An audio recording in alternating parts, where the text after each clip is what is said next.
அஸ்ஸலாமு அலைக்கும். Hi friends. இன்றைக்கி நான் செஞ்ச சமையலை ஒதுக்கி வச்சாச்சு. பிள்ளைங்களுக்கு காலையில் ஸ்கூலுக்குலாம் பேக் பண்ணி அனுப்பிட்டேன். லஞ்சுக்கு அம்மா எனக்கு பிடிச்ச முட்டைக்கோஸில் கடலைப்பருப்பு போட்டு நல்லா இஞ்சி வெள்ளப்பூலாம் போட்டு கூட்டணக்கா வச்சு ரசம் வச்சுருந்தாங்க.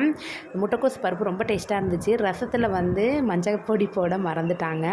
கலர் ஒரு மாதிரி இருக்குது, ஆனால் டேஸ்ட் நல்லா இருக்குமா அப்படின்னு சொல்லி தான் கொடுத்து விட்ருந்தாங்க. ஏம்மா கலராமல் இப்போ முக்கியம், நீ கொடுத்து விடக்கூடிய அந்த அன்பு தாம்மா ரொம்ப முக்கியம் அப்படின்னு சொல்லிட்டு ரசமும் முட்டைக்கோசு பருப்பு மாசி அம்மா நுணுக்கி கொடுத்து விட்ருந்தாங்க.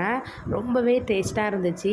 ஆயிரமே நம்ம சமைச்சிருந்தாலும் நம்ம அம்மா நம்மளுக்கு கொடுத்து விடுத அந்த சாப்பாடெல்லாம் அவ்வளோ ஒரு டேஸ்ட்டு, அன்பு, பாசம் எல்லாமே நிறைஞ்சிருக்கும். இதெல்லாம் நம்மளுக்கு பிடிச்ச மாதிரி விதவிதமாக நம்ம சமைச்சு சாப்பிட்டாலுமே அம்மா கொடுத்து விடுத அந்த சாப்பாடு தான் அமிர்தமாக இருக்கும். இன்றைக்கி நான் அம்மா கொடுத்து விட்ட முட்டைக்கோசு பருப்பு போட்டு சூப்பராக ஒரு கூட்டும் ரசமும் மாசியும் வச்சு சூப்பராக லஞ்சு முடிச்சிட்டேன் ஃப்ரெண்ட்ஸ்.